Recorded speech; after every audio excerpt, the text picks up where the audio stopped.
Bonjour à tous, je profite de cette vidéo pour expliquer comment fonctionnent les cartouches, comment les utiliser de façon efficace pour ne pas devoir les copier 150 fois, et surtout, le sujet de cette vidéo c'est d'utiliser les indices à bon escient afin de ne pas devoir utiliser l'outil indice d'Archicad qui est un peu compliqué, mais à la place de le faire de façon semi-automatique pour ne pas devoir les copier 150 fois aussi.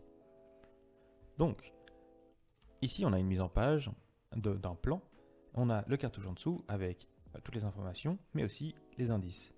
On va retrouver l'indice ici, N, avec les descriptions et les dates, mais aussi dans le numéro de plan, c'est-à-dire l'idée du plan. Et donc on a, à chaque fois qu'on doit modifier un indice, changer ces deux informations, ici à gauche, ici à droite. Pour que ce soit plus rapide, on voit qu'on a créé une mise en page type qui s'appelle paysage A3 plan, car ceci concerne juste les plans. On aura la même chose pour les plans, pour les coupes, pour les façades, pour les détails, etc. Pourquoi faire ça? On n'a pas besoin de créer 150 indices dans 150 plans, mais on peut le faire une seule fois dans la mise en page type et utiliser mise en page type à bon escient pour ne pas devoir les dupliquer. Pour ne pas devoir les dupliquer. C'est-à-dire que les coupes sont avec les mises en page de coupe, les façades sont avec les mises en page de façade et les plans sont avec les mises en page de plans. Donc, si j'ouvre cette mise en page type, celle-ci par exemple, qui est la mise en page type des plans pour les A0, on a donc ce grand cartouche, aussi l'idée ici, le nom de mise en page, mais surtout les informations qui sont là, qui font référence aux indices des plans. On aura la même chose pour une mise en page type avec les indices des façades et pour les coupes aussi. On remarque que ici on a une vue, c'est-à-dire qu'on ne crée pas le cartouche dans la mise en page type, parce que si on doit modifier quelque chose dans un cartouche, on doit le modifier sur tous les cartouches, c'est-à-dire qu'on doit ouvrir toutes les mises en page type et les modifier à chaque fois. À la place, on a une vue qui regroupe tous les cartouches afin qu'on ait à changer les cartouches qu'à un seul endroit, et même si c'est une dizaine de fois, au moins on est sûr que tout est fait. Et donc on peut l'ouvrir. Et ici, le cartouche que je viens de montrer par exemple est celui-ci, le cartouche des plans, avec ici les informations des indices des plans. On a aussi en dessous les coupes, les façades, au-dessus le plan de situation et celui sans indice pour par exemple les détails. À droite, on a les plans coupe façade mais uniquement pour les réductions, c'est-à-dire que le cartouche n'est pas le même, on a un cartouche plus petit mais avec aussi tous les mêmes indices. Donc maintenant, si on doit changer un indice, on ne le change qu'une seule fois dans cette vue, c'est-à-dire qu'on prend celui-là, on le duplique, on change l'information, et il va être changé pour tous les plans en réduction, et pour ensuite, si on modifie ici, tous les plans tout court. Pareil pour les coupes, et pareil pour les façades. Ça permet de gagner un temps fou, au lieu de devoir ouvrir toutes les mises en page à la main, copier-coller partout, et surtout, si on se trompe, on doit toutes les remodifier. Alors que là, si on se trompe, on n'en a qu'une seule à modifier. Maintenant qu'on a l'information d'indice dans les cartouches et dans les mises en page, on doit aussi rajouter l'indice dans l'idée de l'élément. Pour ça, on a deux options. Je vais expliquer les deux. On peut soit le faire manuellement avec une liste de plans en utilisant l'outil index. C'est plus rapide que de le faire manuellement en passant par là, mais ça reste manuel. L'autre option est de passer par les options de mise en page d'Archicad, où on en a quelques-unes, notamment le code d'état, qui pourra nous permettre de le faire de façon presque automatique. Donc la façon la plus simple, mais manuelle, c'est de créer un index. Donc dans l'onglet projet, on a les index de projet.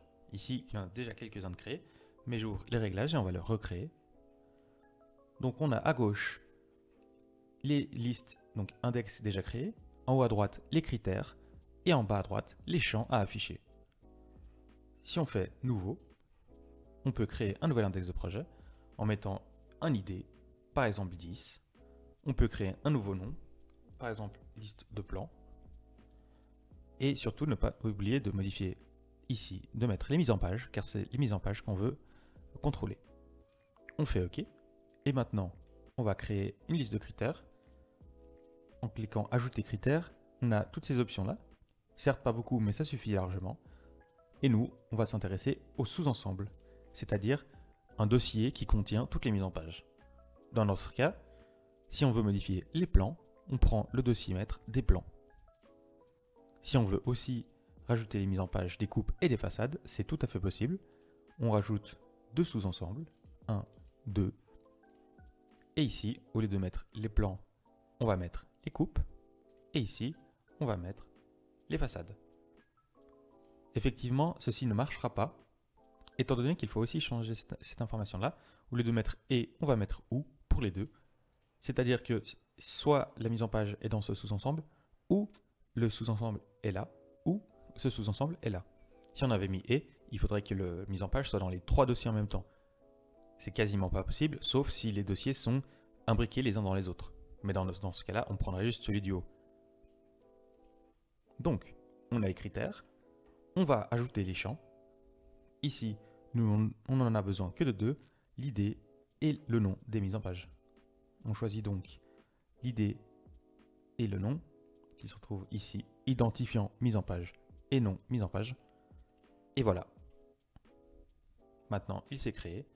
On l'ouvre. On fait un peu de nettoyage en agrandissant ici,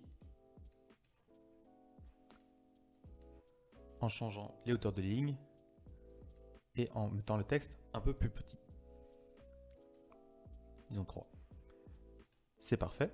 Maintenant, on n'a plus qu'à modifier toute cette liste. Si on a bien pensé à réserver dans le cas d'un fichier partagé les mises en page, on peut les modifier ici. Ici, on n'est pas dans un fichier partagé, donc on n'a pas besoin de faire ça. Et on peut donc maintenant modifier tous les indices qui se trouvent dans l'identifiant directement. En plus de pouvoir les modifier, on peut aussi corriger si jamais il y a des erreurs. Par exemple ici, si je veux mettre l'id F pour toutes les coupes, je sélectionne mes coupes, je corrige, etc. Maintenant mes façades, je vois qu'elles sont en C, mais qu'il en reste une en B par exemple, qui est à corriger. Je vais mettre C aussi.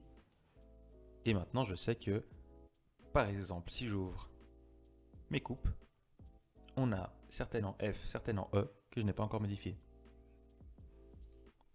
Et voilà pour la première façon de faire. C'est terminé. Maintenant, quand on exporte, ça fonctionnera très très bien.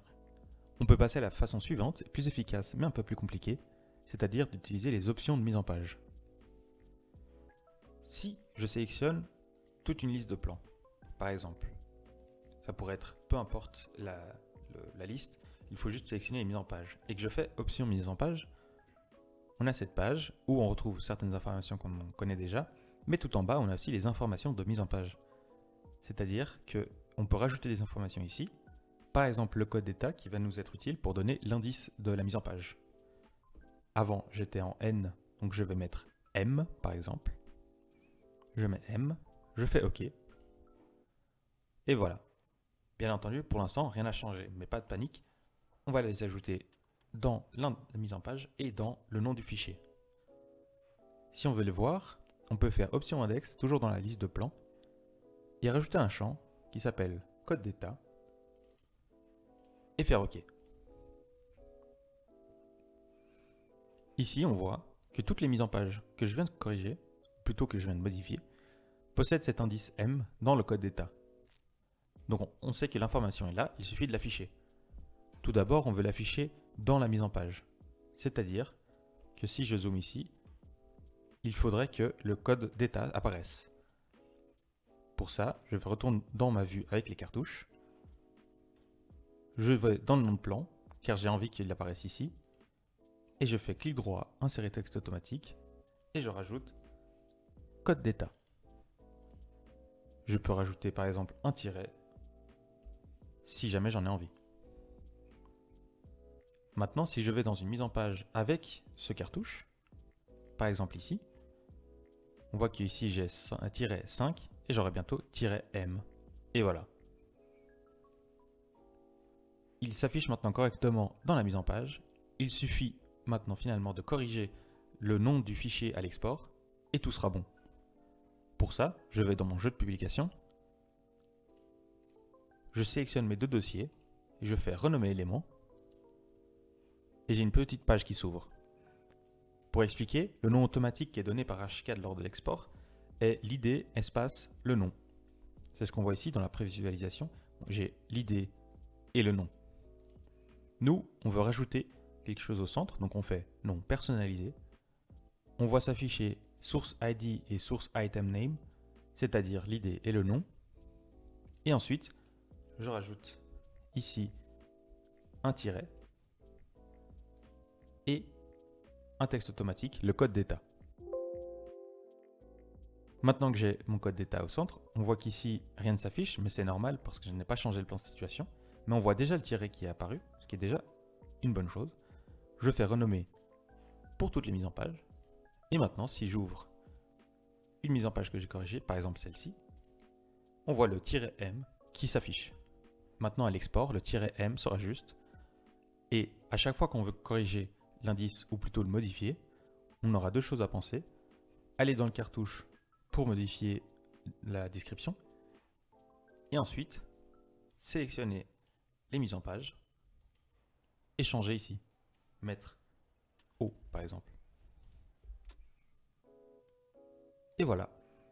Avec cette introduction aux indices, vous avez tout compris sur comment les utiliser et j'espère qu'il n'y restera plus aucune question. Merci.